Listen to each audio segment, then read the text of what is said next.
pemirsa. Dunia pertanian di Indonesia kembali menghadirkan kabar mengembirakan. Dari Bantul, daerah istimewa Yogyakarta, seorang petani sekaligus anggota Polri, Aibda Anto Harmoko, berhasil menciptakan inovasi mutakhir dengan memanfaatkan kecerdasan buatan atau artificial intelligence dalam kegiatan bertani. Inovasi ini terwujud dalam sistem irigasi modern yang dikendalikan melalui perintah suara menggunakan aplikasi pintar. Sistem tersebut tidak hanya memudahkan pekerjaan, tetapi juga membuat proses pertanian menjadi lebih efisien dan hemat daya. Anto menuturkan bahwa ide ini berawal dari pengalaman sehari-harinya. Kali ini, kita sudah terhubung dengan reporter kita yang berada di lokasi. Silahkan, Sinar Bagaskara. Terima kasih dari Arkan. Pemirsa, saat ini saya sudah berada di lahan pertanian milik Anto Harmoko. Disinilah tempat inovasi pertanian berbasis artificial intelligence diterapkan untuk membantu penyiraman tanaman hanya dengan melakukan perintah suara. Nah, pemirsa, saat ini saya sudah bersama dengan Bapak Anto Harmoko. Marilah kita dengar penjelasan dari Bapak Anto sendiri mengenai ide awal apa dan manfaat apa yang membuat Bapak Anto mengembangkan inovasi ini. Selamat siang, Pak Anto. Jadi bagaimana awalnya Bapak terpikir gitu untuk menggunakan teknologi AI ini untuk diterapkan dalam kegiatan pertanian yang sering Bapak lakukan?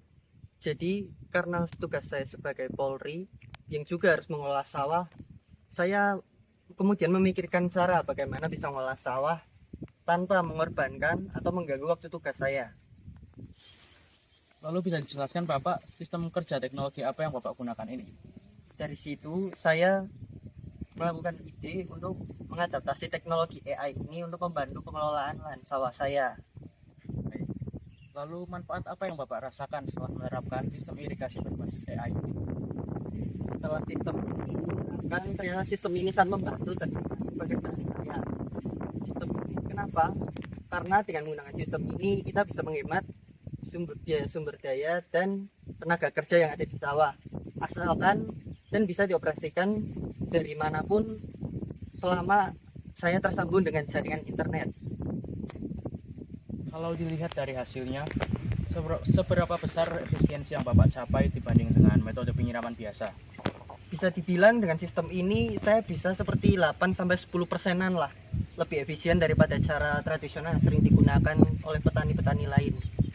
Selama menerapkan teknologi ini pasti tidak selalu mudah ya Pak. Apa saja sih tantangan atau kendala yang Bapak hadapi selama mengembangkan sistem irigasi berbasis AI ini? Tantangan terbesar dalam menerapkan sistem ini adalah karena masih banyaknya keterbatasan akses internet dan tentunya kurangnya pemahaman teknologi oleh para petani biasa. Dan mungkin biaya awal pemasangan alat yang cukup tinggi. Dan mungkin banyak petani biasa sekarang tidak bisa untuk membayar biaya awal tersebut. Dari banyaknya tantangan yang telah Bapak Anto hadapi, ada nggak sih harapan dari Bapak Anto sendiri ke depannya agar inovasi ini dapat diterapkan lebih luas di kalangan para petani? Saya pribadi berharap bahwa adanya dukungan besar dari pemerintah atau lembaga terkait agar alat-alat yang digunakan dalam sistem ini bisa terjangkau oleh petani-petani kecil, agar para petani di Indonesia bisa meningkatkan dan meningkatkan efisiensi dalam melakukan pertanian tersebut. Terakhir nih Pak, apa pesan dari Bapak Anto bagi para petani di Indonesia yang mungkin ingin mencoba menerapkan teknologi yang Pak Anto lakukan ini? Saya ingin menunjukkan bahwa pertanian Indonesia punya potensi jika dipadukan dengan teknologi modern zaman sekarang. Mungkin kata-kata saya lebih mudah terrealisasikan apabila ada bantuan dari pemerintah dan lembaga-lembaga terkait untuk membantu para petani kecil merealisasikan sistem atau menyebarluaskan sistem yang saya buat ini.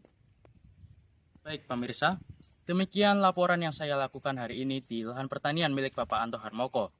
Dari Bantul, Yogyakarta, saya Sinar Bagaskara melaporkan kembali ke studio. Pemirsa, inovasi Anto Harmoko di Bantul adalah bukti nyata bahwa teknologi dapat masuk ke berbagai aspek kehidupan, termasuk sektor pertanian. Jika semakin banyak petani yang terbuka terhadap pemanfaatan teknologi, maka pertanian Indonesia akan lebih siap menghadapi tantangan di masa depan. Dengan demikian, laporan berita kali ini mengenai inovasi pertanian berbasis kecerdasan buatan dari Bantul, Yogyakarta. Semoga kisah ini dapat menginspirasi petani di seluruh Nusantara untuk terus berinovasi demi terwujudnya pertanian yang maju, efisien, dan berkelanjutan. Saya, Sinar Bagaskara, melaporkan untuk pemirsa sekalian. Terima kasih atas perhatiannya. Selamat siang dan sampai jumpa di berita selanjutnya.